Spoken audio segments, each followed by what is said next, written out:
السلام عليكم ورحمة الله وبركاته. وعن وناكسن داوديال إدلهانتين بميلو البوجوكتان. halkani waa telefishinka Soomaali weyn ee magaalada Gothenburg. sida caadayno ah daawadayaasha qiimaha iyo qadarinta bay naga mudano jimco walba waxayna hawada ku kulanaa saacadu marka ay soo gaadho 9 iyo barka fiidnimo. sidoo kalena waxayna hawada isku macsalaameynaa 10 iyo barka fiidnimo. alaaba barnaamijyadeena waxaynu ku daafurnaa aayadaha quraanka kariimka ah ee qowlka Eebe. بسم الله الرحمن الرحيم ألهاكم التكاثر حتى زرتم المقابر كلا سوف تعلمون ثم كلا سوف تعلمون كلا لو تعلمون علم اليقين لترون الجحيم ثم لترونها عين اليقين ثم لتسألن يومئذ عن النعيم. العظيم الله ينقف أنفعه آياته القرآن الكريم كهاي قول كيبه داوديش قيمة قدرنتي إنك مدنو هلكات كلا سعوتين وتلفزيون كسومالي وين waxaad ku soo dhawaataan barnaamij gaar ah idin soo diyaariyeen bahda Soomaali weyn Media Center meel walba joogtaana daawasho wacan.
Chairman جيرمان قلب أسحق بحر قلب هل قلب أسحق بحر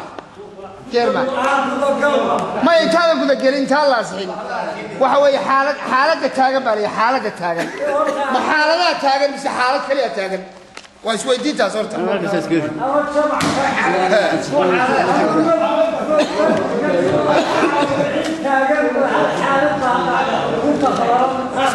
هذه حالة كلية هاي مقعابة واي هذا ودي يقولوه من وين بحالة وربو قاعد كنا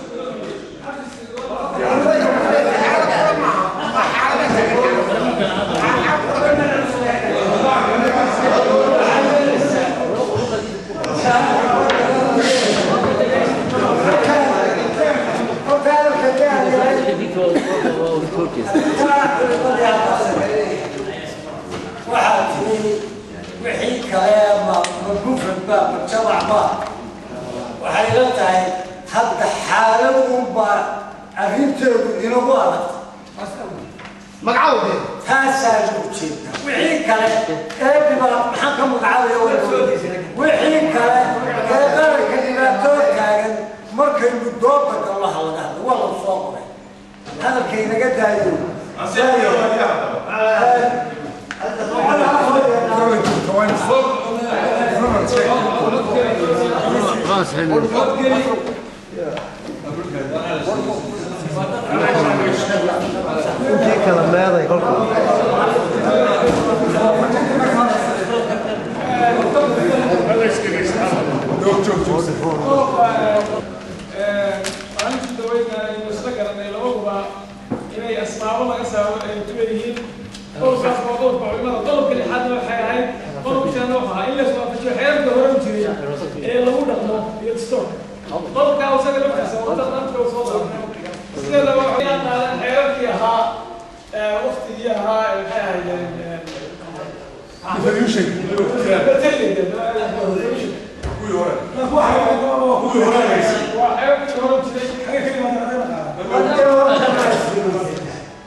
وين مسافر دي وريا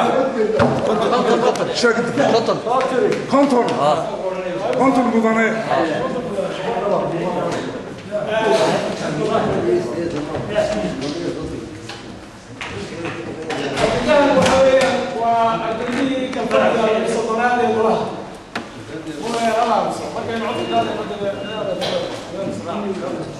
الذي كفرق السلطنات يقول هذا عمره ويكفر بين لحدا بلد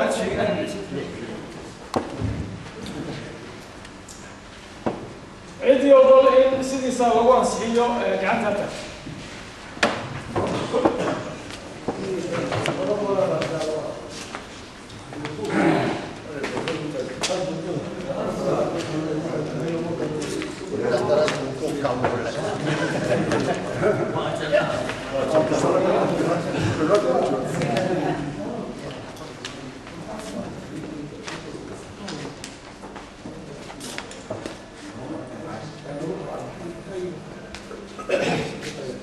روشن روشن يا جيتن 45 يا جيتن والله مو بعمص لبا عامص لبا ديدن فرتني شن أقل ولا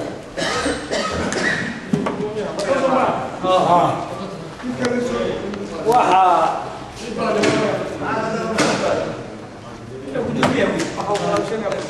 فضيت كنت معادية معارك كنت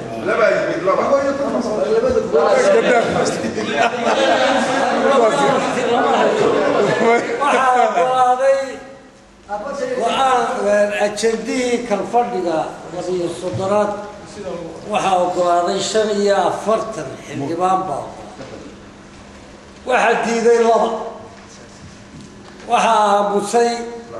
2 iyo anigoo ajandihii kalfadhiga 2 sidaasuu inoogu ansaxsan yahay wabilaahi towfiiq hawshii nooga soconaysaa halkaasay biri haddii alla inooga soconto waxaynu ku bilaabaysaa guddiga joogtada warbixinta deeqaanka guddiga joogtada kow ninkaan cabdilqaadir guddida shuruucda cabdilqaadir waxaan jeclahay wixii shuruuca ee golaha kan ka abuurbayay inay soo galaan kalfadhiga kan toddobaadkan soo socda iyagoo diyaar ah haddii alla yidhaha gudihiisa toddobaadkaynu ku jiro gudihiisa allaydinka helo waa mahadsantii shirkida saasuu wahagaag daawadayaal waxaa la soo gaadhay guntii iyo gabagabadii barnaamijyadeennii caawa haddii aanu nahay bahda Soomaali Weyn Media Center oo isku duuban waxaan idinkaga tegaynaa sidaas iyo nabadgelyo noole kulantee haddaba dhinaca farsamada iyo kaamarada waxaa ii hagiyey Xuseen Cabdi Calisow iyo weliba Maxamed Qalinle intaanu dib hawada ugu kulmi doonana nabadgelyo